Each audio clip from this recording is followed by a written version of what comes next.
اعوذ باللہ من الشیطان الرجیم بسم اللہ الرحمن الرحیم۔ کیا آپ جانتے ہیں ہاروت و ماروت کون تھے؟ بابل کا کنواں کہاں ہے اور ہاروت و ماروت کا جادو کس طرح کا تھا؟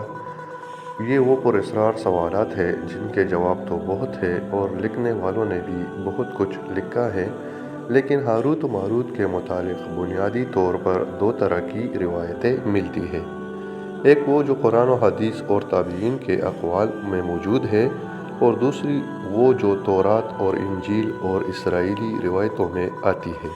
ان اسرائیلی روایتوں کی بیشتر علماء اور مورخین نے تائید کی ہے۔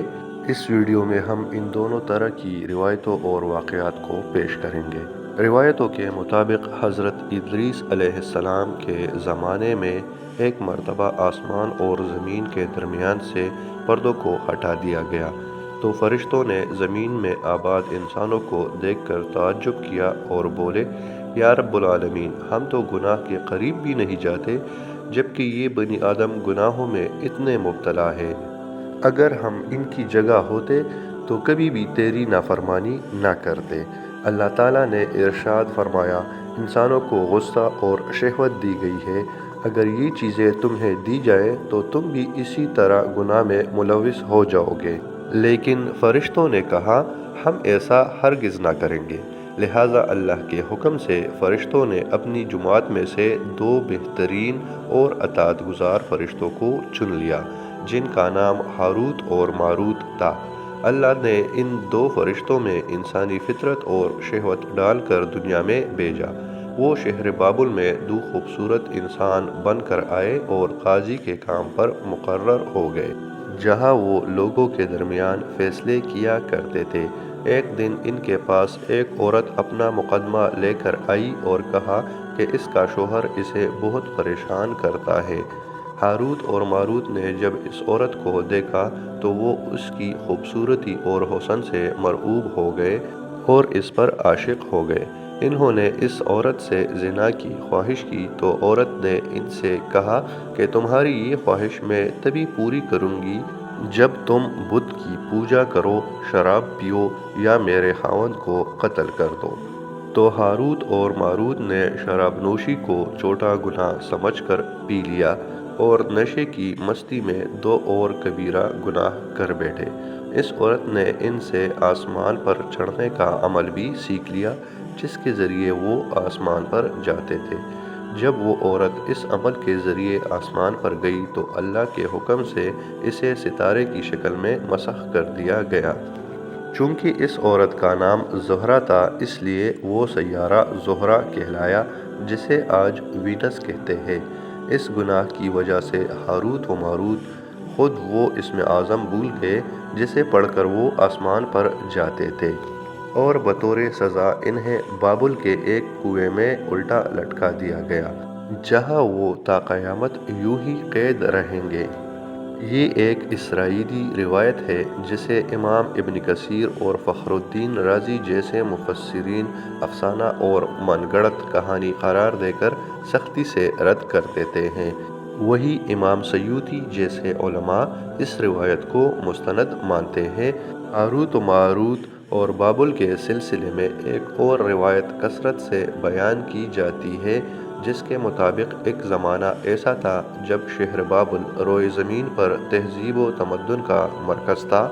یہاں کے لوگ باطل خدا کی پرستش کیا کرتے تھے۔ یہ لوگ اپنی قسمت ان سے وابستہ سمجھتے تھے، اس لیے علوم و نجوم اور علم فلکیات میں بڑے ماہر تھے۔ ان کے بت کدوں میں ستاروں کی پوجا کی جاتی تھی۔ یہ لوگ جادو، جنتر منتر کو بہت اہمیت دیتے اور اس علم کے ذریعے معاشرے میں فساد پھیلاتے تھے۔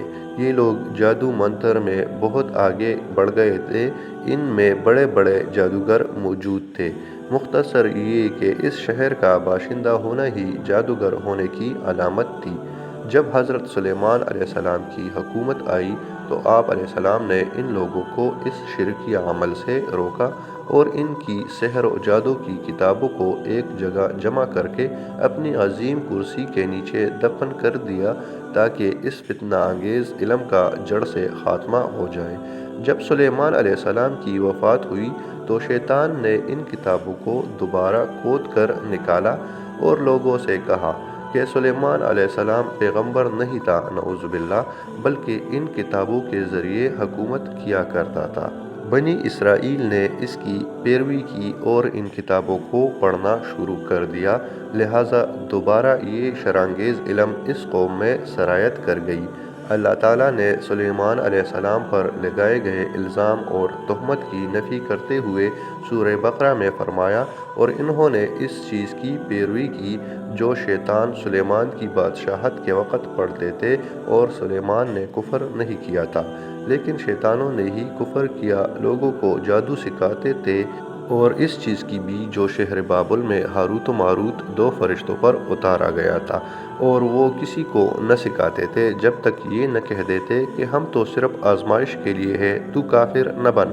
لہٰذا جب یہ سحر کا علم شہر بابل میں عام ہو گیا اور لوگوں کی تکلیف اور پریشانی کا باعث بن گیا، تو اللہ تعالیٰ نے 2 فرشتوں کو انسانی صورت میں معمور کیا کہ وہ جادو کے عوامل اور اسے باطل کرنے کا طریقہ لوگوں کو سکھائے، تاکہ وہ جادوگروں کے فساد اور شر سے محفوظ رہ سکے۔ لیکن یہ تعلیمات غلط مقصد کے لیے بھی استعمال ہو سکتی تھی، حالانکہ وہ فرشتے لوگوں کو تنبیہ کرتے تھے اور ان کے لیے صراحتاً کہتے تھے کہ یہ تمہارے لیے ایک طرح کی آزمائش ہے، لیکن پھر بھی وہ لوگ ایسے کاموں میں پڑ گئے جو انسانوں کے لیے ضرر اور نقصان کا باعث تھا۔